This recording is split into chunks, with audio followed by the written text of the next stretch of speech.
Can we talk about Warframe for a minute? I mean, really talk about the game as a whole. It's free to play, smooth as butter on most modern systems, and has ridiculous variety on how you play. And don't even get me started on the story.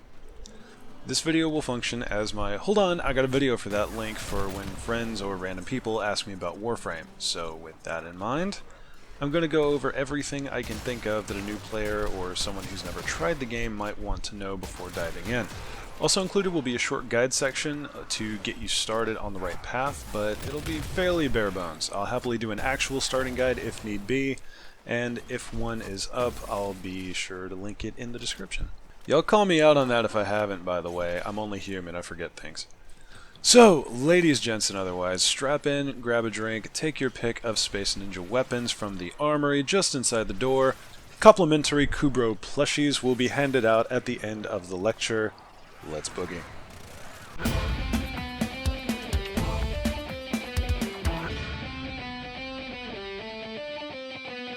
I'll get the three basic questions out of the way right off. Is it accessible? Is it fun? And will it retain my attention? The answer is yes to all three. No suspense here, folks. I'm shooting for efficiency. Accessible. Yes. You can access every piece of content in the game without paying a single dime and get a ton of the cosmetic items without ever touching your wallet. This is done through platinum trading, which basically means you trade bits of gear or prime parts, which you can grind for, in exchange for platinum, which is the real-world currency equivalent. All you have to know is where to grind and what to grind for. Warframe Market and the internet at large are both perfect resources for figuring both out. Getting used to the game takes a bit, but once you do, you'll be bullet jumping and swirly birding around through hordes of enemies in the blink of an eye. Fun. Absolutely without question. You can run around as like 50 different Space Ninjas, all with their own unique playstyles and accessible to every player, whether you've put thousands of dollars into the game or not a single penny. Not only that, there are hundreds upon freaking hundreds of primary, secondary, and melee weapons to play with, so no two Space Ninjas will fight the same. Unless they both use the same cookie-cutter build. You don't need world record top damage, guys. It's a PvE game, just do what you enjoy. Have fun, damn it. Retention. This depends on the person. Warframe is a grindy game, and as such, it's earned a hiatus from me once or twice. I haven't played since release because, frankly, I didn't like it at first. When I came back, though, it ate my life like dessert. But every game wears on me eventually, it's just how I am, so take that as you will. If you enjoy the endless grind for endlessly interesting weapons, warframes, and various pet options, this will keep your attention for a good long while. If not, it's varied enough even in the early game to keep you interested. You might even dive in for the long haul without noticing how deep you've gone. Got those out of the way, now let's talk about the story. I'm a writer, and I put a lot of stock into those beat drop moments that go from 0 to 1,000,000 in a heartbeat. I've got literally nothing on Warframe. They have one of the hardest hitting emotional beats I've ever experienced, and it's hidden halfway through the game. You have to work for your story, and it is worth it! That concept alone is worth its weight in gold. I will not spoil the story. There's an unspoken agreement between every Warframe player that the story will not be spoiled unless the person understands that there are spoilers happening. It's that good of a drop that the entire Warframe community has unanimously decided to let people experience the game unhindered by expectations. Suffice it to say that, while a bit sparse in the beginning, it bides its time expertly, and, as I keep saying, that beat drop halfway through, it hits like a freaking artillery strike. Now let's talk about variety of gameplay. I'll go through my own Warframe sets, just a few of them as examples. There's this one, Saren, whose entire thing is dumping toxic gas or viral miasma or even corrosive spores to do vicious damage over time and shred armor and health like nothing. Another, Ember, is a walking apocalypse that can call down meteor strikes and coat herself in flames to give herself physical resistance. Those are nukers. Let's talk about a tank. Rhino can cover himself in an adaptive shield that gets stronger the more it's hit during activation, and both Inaros and Nidus have no shields but regenerate health insanely fast and have great armor or survival skills. Want someone in the middle? Then I can mention Valkyrie, who has the highest armor in the game and a ton of melee enhancing utility that turns her into a literal blender. Or even Wukong, who outright refuses to die and can summon a copy of himself to shoot or slice alongside him. Still not enough? Let's talk supports, controllers, mages, assassins, stealth frames. You know what? Never mind. Do what I did. Find a frame that you love the idea of.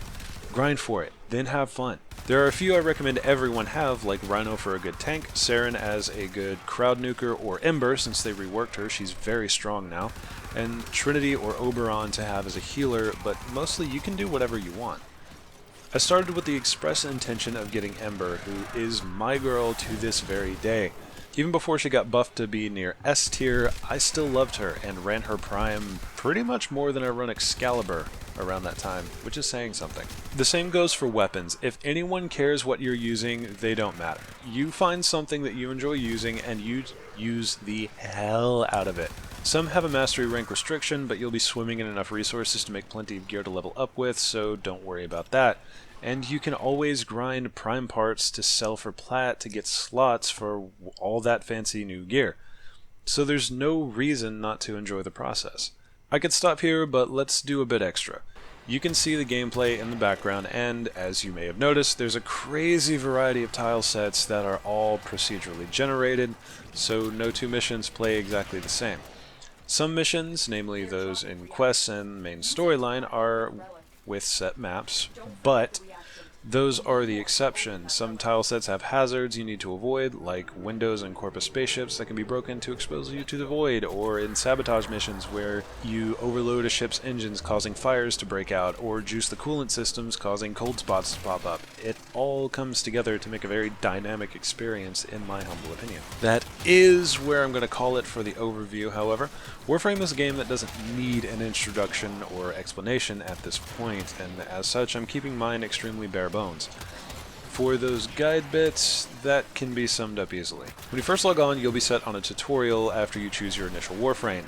Do not worry about the initial Warframe that you pick, you can get the rest of them fairly easily, though if you do plan to solo, I would recommend grabbing Volt because you get him through the clan research shenanigans thing. Follow the instructions on the tutorial and it'll teach you how to do most things. A notable exception is bullet jumping, unless they've changed this at some point. It's been a while since I've been through it. To bullet jump, which is how most players travel, hit crouch while sprinting and you'll go into a slide. While sliding, tap your jump key, which is spacebar for us PC players, and you will launch in the direction you're aiming. This is the best way to get massive distance and just generally the best way to move around the map. You can combine this with the fact that sliding while midair will give you more forward momentum, and holding your aim button will let you glide in slow motion to cross some truly impressive gaps. About weapons, be aware that different enemy types respond to different weapon mod combinations. There are 4 elements that you can put onto your weapons, those being electric, heat, cold, and toxic. These are useful on their own, but really shine when you combine them. Only 2 can be combined, so you'll get only 2 combinations per weapon. Corpus enemies tend to be weak to toxic, gas, magnetic, and sometimes radiation damage. You get gas by combining toxic and heat, which is generally just as good as toxic for its purpose, if not outright better. And don't be afraid to use this on robotic enemies, it still works. Magnetic, the combo of cold and electric, is excellent for taking down shields, which are prominent in the Corpus enemies. Radiation is the combination of heat and electric, which on their own both have pretty decent uses as stunning tools, but combined they can tear through some of the more niche armor in the game. I don't remember if it's ferrous or alloy armor that it tears through, but I do remember some specific enemies do have issues dealing with that. It's also great for hunting eidolons, which is one of the best things to do with your time. Did I forget to mention the open world part? There's 2 now. Go check them out. They're a lot of fun.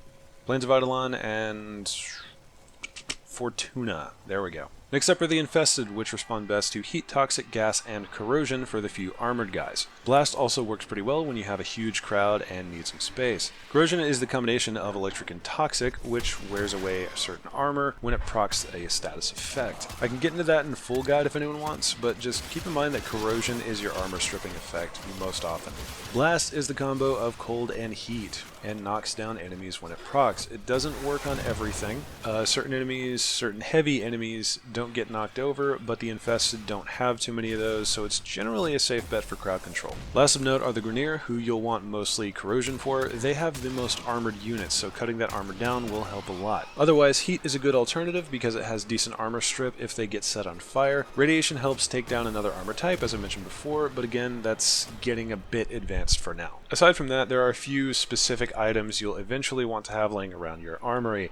The boss assassination mission on Venus isn't terribly difficult and grants you pieces for Rhino, which is a frame that will take you more or less all the way through in-game without too much trouble. No matter which frame you start with, and I already kind of glossed over it, it really doesn't matter too much, it's always good to have Rhino as a backup. For weapons, the Heck is an excellent shotgun that will also take you through most content. It has an augment that you can either buy from another player or get from one of the syndicates. You'll find out about them eventually, and I can do a guide on them if asked. This particular augment comes from Steel Meridian, by the way, and this makes it extremely strong for a starter weapon.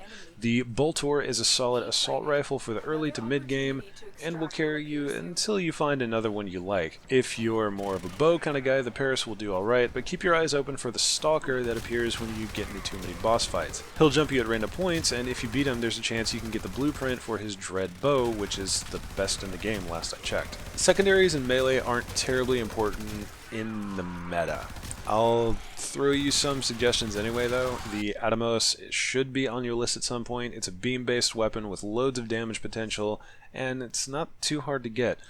All you need is some Argon Crystal that you can farm for in the Void, which you get to fairly quickly. Don't worry about being too low level for the missions, by the way. The crystals are pretty consistent throughout the entirety of the Void. Melee is a bit of a different beast altogether. To start, grab yourself an Orthos. It's a great dual-bladed staff with plenty of reach and solid damage, as well as a great status chance, and I don't remember if the base Orthos has good crit as well. I know the Prime does. This is just a starter, however. I do recommend, if you have the time and inclination, the Legion is one of the best staff weapons in the game. However, it does require you to build the kunai and the bow, and then use those to build the Thibodeau, and then use that to build the Legion. It is 100% worth it, however, because frankly the Legion is just one of the craziest status weapons in the game, and even with the recent changes, it is still performing fairly well in my opinion. Alternatively, you can just go into a few Fracture missions and get yourself an Orthos Prime. It's not terribly hard to get a hold of. All of these could be completely useless by the time you get them though. You'll have the chance to grind out Prime parts, which will give you pieces of primed weapons. Primed weapons are better versions of the base, and usually what people use in-game. I'm, for example, using mostly prime weapons on most of my builds. The same goes for Warframes. You've been watching mostly primed Warframes in the background that are a bit better than their base models, but again, you can grind for all of those. And it's not terrible once you know what you're doing, just time consuming. A small note, it's not absolutely imperative that you have primed Warframes. You can do much the same with the base models. It's just little bits. A little bit more shield here, a little bit more energy there. Quality of life kind of stuff. And that about does it for now, because if I keep talking, I'll be at it for literally days. I love Warframe, and I know it'll be right up there with PlanetSide 2 for games that keep my attention for over a decade. It goes without saying that I highly recommend you try it out for yourself to see what I'm talking about. And don't be discouraged if you're having issues. It's a bit of a learning curve most players have to fight through. Don't be afraid to ask a vet for help, including myself. Most of us treat teaching new players as content itself. I've ground out entire Warframes and the resources to build them when a friend asked me how to get it, just as someone did for me when he heard I wanted Ember.